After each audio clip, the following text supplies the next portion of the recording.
Okay, so now we're done at the end of the day and we're ready to flush the motor. So flushing the motor, what that's doing is when you've used it in salt water, what you need to do is you need to get the salt water out of the motor and we'll get some fresh water flowing through it. Now, if you're on holidays, and it was Christmas holidays and you're using the boat 4 times over the week and you've hired a house somewhere or whatever's happening, you don't have to flush the motor after every single use. You could flush it at the end of the week and give it a good flush then. But the flushing's more for like a storage sort of scenario. There's 2 ways to flush Yamaha outboards. Your conventional way, which is your earmuffs, the flushing muffs, and then your actual hose fitting, which is direct feed into the side of the motor. These earmuffs, the benefit of these is this will actually spin that water pump and it's simulating the boat being in the water. So these are pumping water into the motor. We physically start the motor and get the motor running, and that will actually pump the water through it. Where this guy here, what it'll do is we'll just turn the hose on without starting the motor, and that'll also flush the motor. So we're going to do both scenarios now. With your earmuffs, there's 2 things we want to make sure of. One is there's plenty of water pressure going through the motor prior to starting the motor. So always make sure all the water's physically going through the motor before starting it. And 2, we don't need to run it too long. Around 2 minutes is heaps, ample time for running the motor. You'll hear a lot of people think the longer the better. The earmuffs, no matter how good they are, will never give the motor adequate water pressure to keep the motor at like an operating temperature. The motor will eventually get quite warm. The longer you run it, the warmer it gets. It's not necessary. Now with earmuffs, you do want to buy the highest quality earmuff possible. So if there's a pair at your local store that's $10 more and they hold better water pressure, that's worth getting. So we plug the earmuffs in, we simulate the motor being in the water by sliding the earmuffs over, and we want to fully cover the impeller here. So over, complete coverage on both sides, and prior to starting the motor, we turn the hose on and we get as much water pressure as possible into the motor by turning the hose on to sort of the maximum amount. Now those earmuffs are holding water pressure.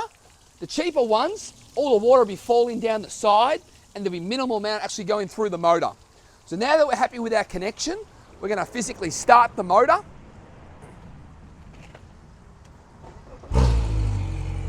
And let the motor run.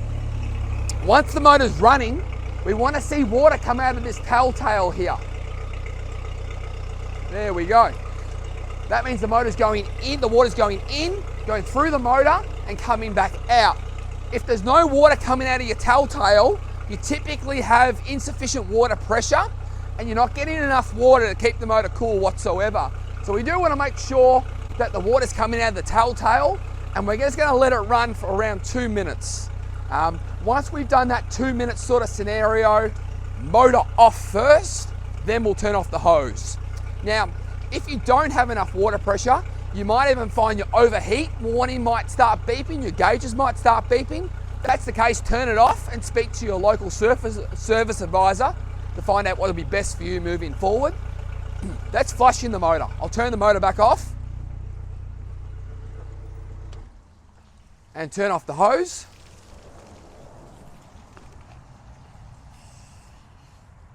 The next scenario is not starting the motor, it's a direct feed on the other side. So what we have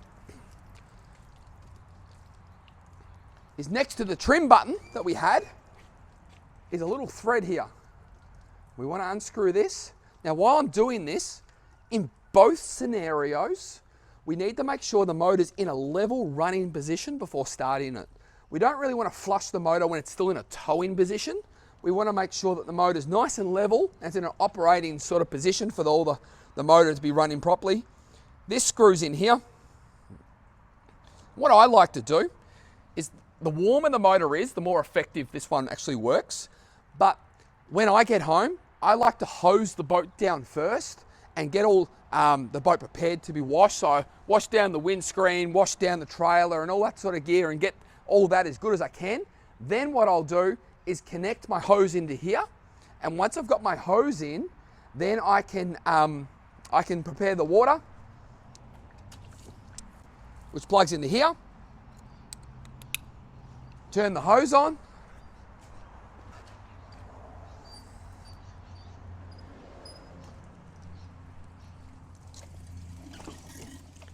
And again, the water will start flushing through the motor and back out the telltale again. And this will give us that same result as the last one. What it's not doing is actually running the water pump inside the motor as well. So these are still extremely as effective, but this is a much quieter way to flush your motor, and I think a little bit easier. So again, what I do, hose the boat down, plug my hose in, let the water run through the motor. I soapy water the rest of the boat, get my broom out, soapy water the boat, takes me a couple of minutes. Once I've done the soapy water on the boat, disconnect the hose, hose off the soapy water, and I'm done. So I find that the most effective way. When you're washing the boat down, at the end of the day, it is important to get the salt water off the boat. So with the windscreen, we'll hose the boat off, do the windscreen with the soapy water, and then hose the soapy water back off the windscreen pretty quick. We don't want the soap to bed into the perspex of the windscreen. We want to get that off before it dries in too much. And when we're washing the boat down, don't forget about your trailer. Just get in under there a little bit, get your axles, hubs, springs, brakes, all those sort of areas to give it a nice little flush. When we're storing the actual motor, it is nice to have the motor in a down running position like this. This will give it minimum, it'll give you the minimum length in the trailer as well. So if you're storing in a garage, you'll have the motor down anyway. But when we want to tow the motor, we removed this earlier in the video.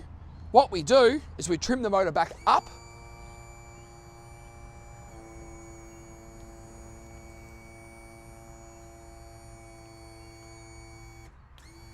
And this guy here is our trim ram. So what we do is we wedge this block inside here